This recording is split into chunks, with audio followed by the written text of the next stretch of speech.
Hello friends, welcome to Mithas kitchen. Mithas கிச்சனில் இன்றைக்கி நம்ம எக் ஃப்ரைட் ரைஸ் எப்படி செய்கிறதுன்றதை பார்க்க போகிறோம். அதுக்கு முன்னாடி நான் 250 கிராம் அரிசி எடுத்திருக்கேன். பாசுமதி ரைஸ் தான் எடுத்து ஊற வச்சுருக்கேன் 1/2 hour. இப்போ ஸ்டவ் ஆன் பண்ணி தண்ணி காய வச்சுக்கிறேன்.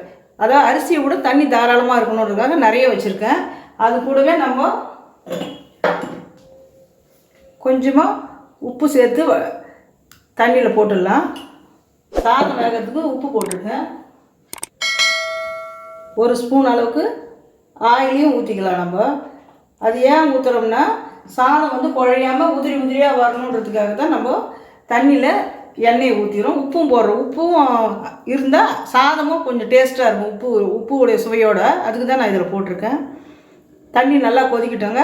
அரிசியை நான் 2-3 தடவை கழுவி ஊற வச்சுருக்கேன். தண்ணி கொதிச்சோடனே அரிசியை கொஞ்சம் வடிச்சிடலாம். நம்ம தண்ணி கொதிச்சிச்சு. இப்போ நம்ம ஊற வச்ச அரிசியை இதில் போட்டுடலாம். சாதம் 90% மேலே தான் வெந்திருக்கணும். இந்த மாதிரி இப்படி உடைச்சா இன்னும் கொஞ்சம் ஒரு 2 நிமிஷம் இருந்தால் போதும். இது நம்ம ஆஃப் பண்ணிடலாம்.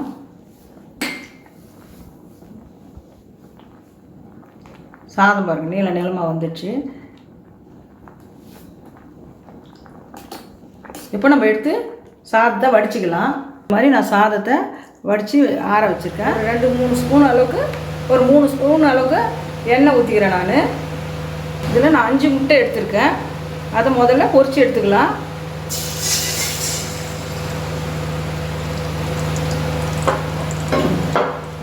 இதுக்கு கொஞ்சமாக உப்பு ஆட் பண்ணிக்கிறேன். நான் உப்பு ஆட் பண்ணிக்கிறேன். கொஞ்சமாக மிளகுத்தூள் ஆட் பண்ணிக்கிறேன். ஊற்றிட்டு நம்ம கிளறக்கூடாது. கொஞ்சம் நேரம் இருக்கட்டும், அது அப்படியே வேகட்டும். இந்த மாதிரி நம்ம உதிரி உதிரியாக இதை வறுத்து எடுத்துக்கணும். முட்டையை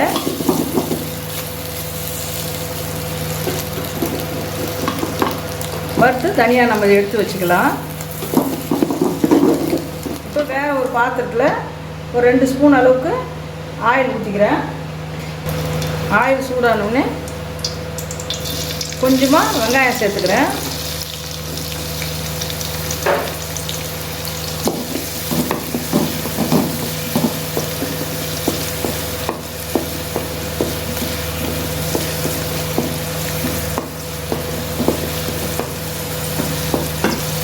வெங்காயம் ரொம்ப வதங்கணும்னு ஒன்றும் இல்லை, கொஞ்சம் மீடியமாக வதங்கினா போதும்.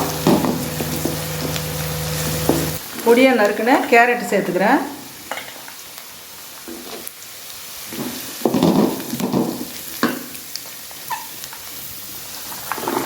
பீன்ஸும் பொடியாக நறுக்குன பீன்ஸு சேர்த்துக்கிறேன். முட்டைக்கோஸ் கொஞ்சம் சேர்த்துக்கிறேன்.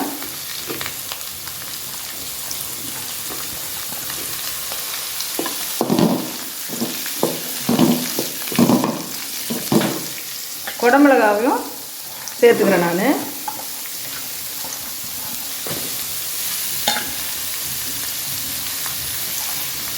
2 பச்சை மிளகாவும் கீரி போட்டுக்கிறேன்.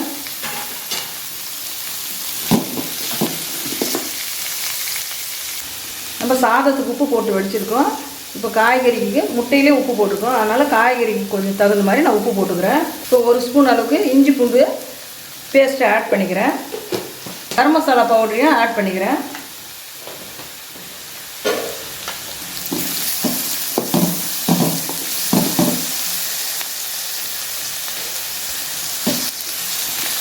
இது 1 நிமிஷம் பச்சை வாடை போகட்டும்.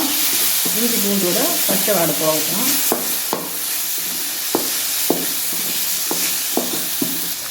வறுத்து வச்ச முட்டையும் இதில் சேர்த்துக்கலாம்.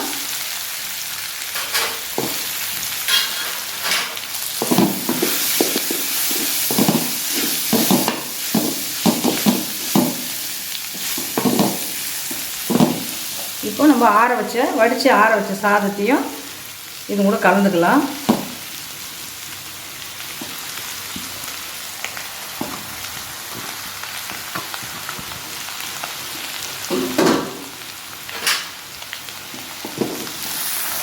கொஞ்சம் மெதுவாக கிளறி விடணும்.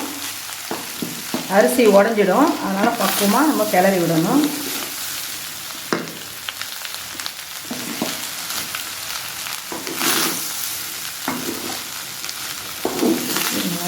இந்த ஸ்டேஜில் மிளகுத்தூள் தூவிக்கலாம்.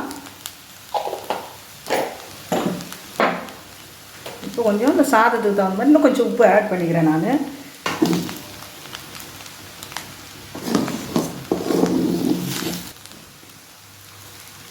இப்போ நம்ம கொத்தமல்லி தூவிடலாம்.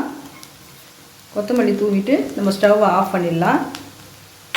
அவ்வளோதாங்க, நம்மளுடைய எக் ஃப்ரைட் ரைஸ் ரெடி ஆகிடுச்சு. நீங்களும் உங்கள் வீட்டில் ட்ரை பண்ணி பாருங்கள். லைக் பண்ணுங்கள், ஷேர் பண்ணுங்கள். மிர்தாஸ் கிச்சனுக்கு சப்ஸ்கிரைப் பண்ணுங்கள். தேங்க்யூ.